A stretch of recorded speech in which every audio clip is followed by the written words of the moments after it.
We have two of our brothers that couldn't make it here tonight. One of them is burying his 47-year-old son. That's an Afghanistan and Iraqi vet. The VA had him on morphine, a high dose, and then thought it smart to take him off, and he died of a heart attack. I don't trust the VA. That combat medic right there, I would rather him take care of me than the VA. You guys have tried to kill me over and over and over, and I'm not going away.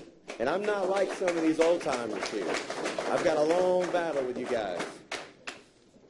Hello, I am Preston Crawford. I am a disabled veteran.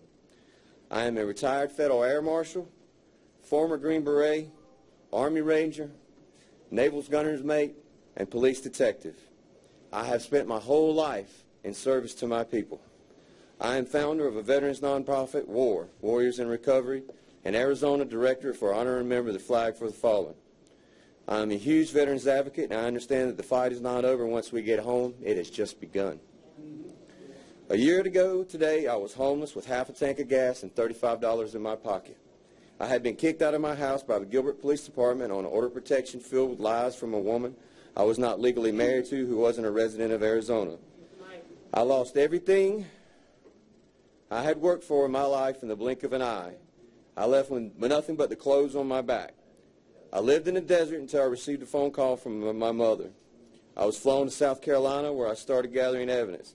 I found evidence that was proved that I was married to a bigamist and a criminal who had been charged with criminal domestic violence and had been involuntarily committed to a mental institution by her parents at the age of 16. My father and I brought back all this evidence and presented it to my lawyers and the Gilbert Police Department. The Gilbert Police Department said they could not get involved because it was a civil issue.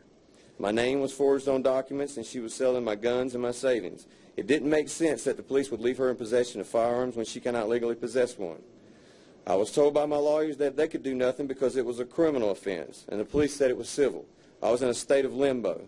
I reached out to congressmen's offices, police officials, local officials, nonprofits, veterans nonprofits. SOS, I was crying.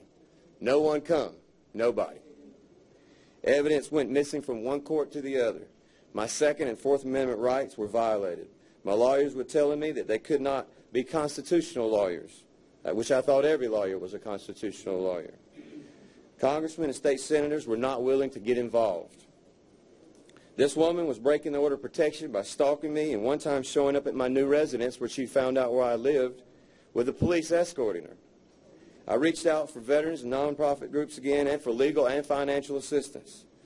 It was just a vicious circle of one nonprofit giving me resources to another nonprofit and one nonprofit giving me resources to the other nonprofit. Just a vicious circle, so I just gave up.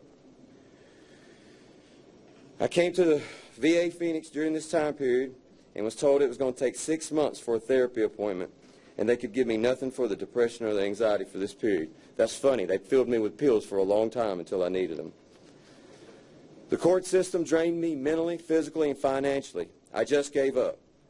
I gave up rights to my son because I did not have the money or the resources to fight this corrupt system. I could not believe that everything I fought for was being taken away. I went to see my primary care doctor at the VA during this time because I had concern of a skin growth that was growing on my arm. This foreign doctor who knew nothing about medicine, I knew far more than she did, never called me back for a follow-up. During this time, I met a number of veterans who were able to help me out. One of these is my mentor, Ron Eagle DeAndre, who has become a dear friend. He looked at the spot on my arm and he says, "Oh, it's cancer." I researched it through the Gulf War website and discovered that the immunizations that were given to us caused cancer. I used natural therapies that Ron suggested and the cancer went away. But of course, Ron should know. The VA has had him listed 3 times dead, but here he stands tonight as a survivor. Veterans once stood up for this great nation, and it's time to stand up again and force these officials to do the right thing. The last time I came to a town hall rally, back with 2 other veterans, and they were seen, but I was not. Enough is enough. We need to band together to help this broken down system to get back on track. I've also found out since this meeting, they prescribed this, there's a big class action lawsuit called Lariam, which was methadone. They gave it in replace of doxycycline for malaria. It turns out it's LSD. The bad thing is they make us drug addicts when we get in the service, and then when we get back here, you make us feel bad about being drug addicts. It's time for this to go over. And it's time for us veterans to stand up and get something done. Because all you guys want to do is kill us. From day one we've been in the military, you've been trying to kill us. And you're not going to stop until we're dead. But we're not going away. We're here and we're here to stay.